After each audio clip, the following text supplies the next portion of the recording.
What's up guys, this is Chris from Outlaw here, and today I've got some of my favorite guns here. Today we're going to be doing a video on lever action, specifically 7 reasons why you should buy a lever action. Now, I have been asked questions about lever actions a bunch of times because I think they're extremely viable even in 2021 for a number of reasons I've listed in several other videos. However, I still get questions about them all the time, so I figured I'd do a video on the 7 reasons why I think you might want to actually have one in your collection. Big thanks to my Patreon supporters for helping me support this video. It's because of you guys I was able to afford some of these guns and ammunition to run them. So if you want to join the Patreon squad, all you have to do is go down to the link in the description and sign up. Also in that description is a link to a local homeless shelter in Ames, Iowa. It's the YSS, and I would really appreciate if you guys would go down to that link and click it and donate to those kids. It's a good deed, and those kids could really use your support. I'd appreciate if you go down and donate to those kids, and if you want to, click Patreon as well. And they're in no particular order from important to least important or anything like that. They're just in whatever order I thought of them first. So let's get right into it with number 1, and that's they take many different types of ammunition. So I've got a few on the table here. I've got a Winchester 1873 and 357 Magnum, right?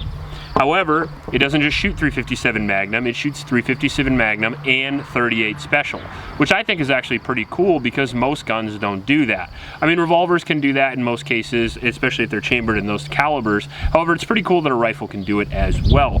So if you have 357 or 38, or you like to shoot 38 a ton, but only 357 was at the gun store, well, then not a big deal because you can still shoot both of them through your lever action rifle. And that just doesn't hold true for the 38 357, but it also holds true for the 44 Magnum or 44 Special, like my Rossi up there. On top of that, they shoot a bunch of different types of ammunition as well. You can get them chambered in all kinds of calibers, anywhere from 30-30, which is my personal favorite. This was my dad's 30-30 here. Don't mind the tape there, he did that. This is actually a Glenfield Model 30A, which was produced by Marlin. So it's a Marlin 30-30, and it's kind of a unique piece in my collection because my dad actually used to hunt out west with this, and he took many animals with this that a lot further distance than most people on the internet say 30-30 actually goes. The cool part about 30-30 is it actually can take down almost everything in North America, and it's a very good within 200 yard caliber. It used to be the prominent deer caliber in the United States, but on top of 30-30 there's many others as well, including even rifle calibers like 308, for example, which the Browning and things like that take. And with the new Levolution ammunition from Hornady, you can actually shoot much further and much more accurate than you could before. Now let's get into number 2, which I think is actually more important than number 1. You can buy and use them and have them and do all kinds of stuff with them in almost every state, I think every state, but almost every banned state where you can't get an AR-15 or you can't get an AK or an M1A or whatever it may be. You can almost always buy a lever action rifle. And that's because they look old-timey and they look, I don't know, harmless, I guess, to most people, but they are certainly not, which we'll get into here in a little bit. But that makes this thing very versatile even if you don't live in a banned state, because you could use it, let's say, as a travel companion. You want to have something with you because you're going somewhere where bears might be or something like that, or other nefarious creatures that walk on 2 legs, and you need something that is a shoulder-fired weapon. Well, a lever action would be a good use for that. So other than that, let's get into number 3, and it will make you more accurate. And I'm not kidding about that either. I actually started shooting on a lever action Henry, which I can roll in some footage now. I still have the gun. It was the first rifle my dad ever gave me. It was a Henry Golden Boy 22. And I can tell you that if you have a bolt action or a lever action or something that you have to reciprocate or do between shots, it will make you think about that shot more, and it will make you work more on the fundamentals because that single shot becomes more important. And that inadvertently will train you to shoot better. Instead of giving your 12-year-old a semi-automatic 22 and just watching him pound rounds down range, sometimes it's good to sit back, relax, actually look at your target, use proper fundamentals and trigger control, and pull the trigger, and you're more likely to do that with something that only has 1 shot per cycle. I like a lever action because a bolt action does that as well. However, a lever action you can also have a ton of fun with because it is fast if you learn how to operate it, in my opinion, significantly faster than a bolt action. Maybe not the infield, but pretty much everything else. I would argue that they're still faster than the infield. If you've seen any cowboy action shooters run an 1873 that's all slicked up, you'd be amazed. A lot of them guys can shoot them faster than you can shoot a semi-auto. So yes, it'll make you a more accurate shooter in my personal opinion, and make you a better shooter, and you'll have some fun while you do it. Now, number 4 is a matter of personal bias, but I think they look damn good. They're one of the coolest guns you can buy for sure, partly because of their looks and their seamless features, and the fact that they have been featured in many, many movies. Rifleman TV show comes to mind, Open Range, Good, the Badly Ugly, Outlaw Josie Wales. You pick any Western movie and they're going to have some sort of lever action rifle in it, partly because they are the guns that won the West. Revolvers didn't take place in a lot of battles by comparison to actual rifles. Handguns are great, but rifles are better.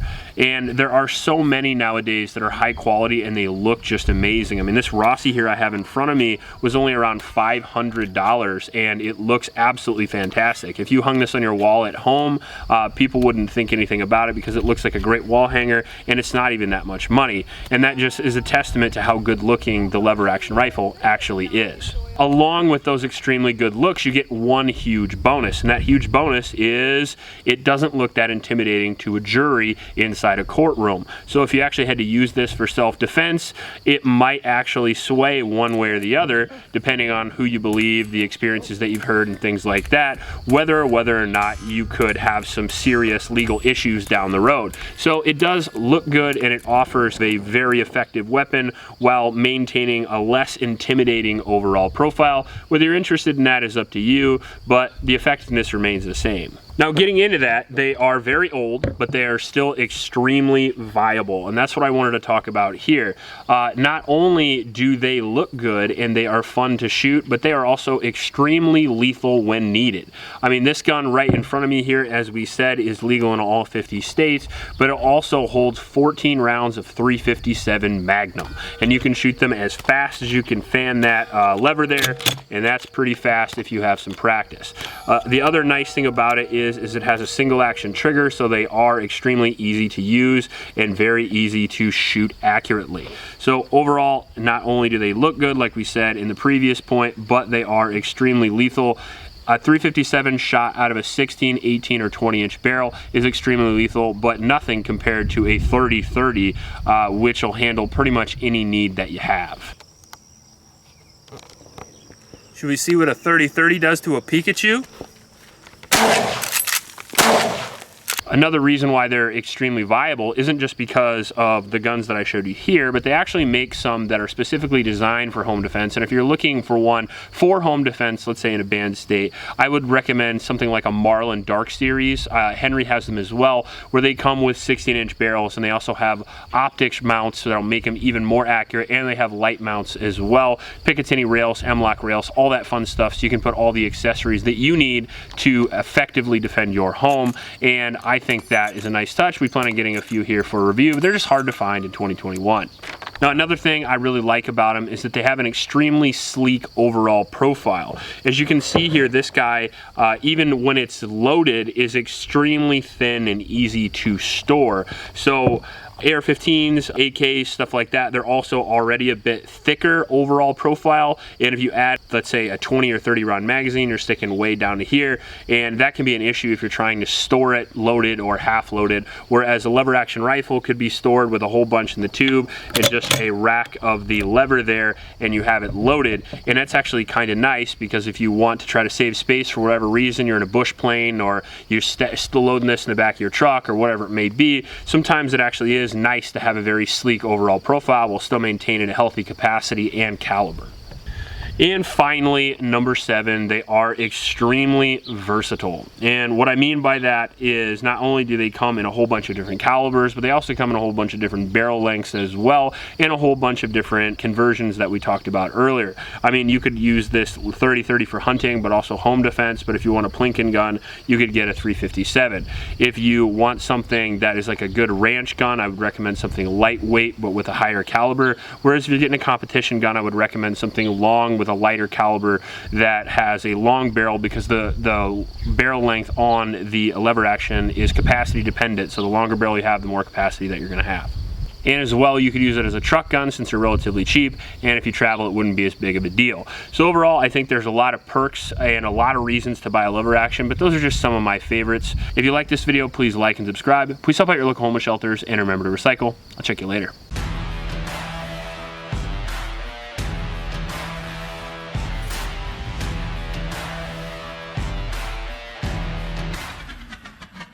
Sounds good.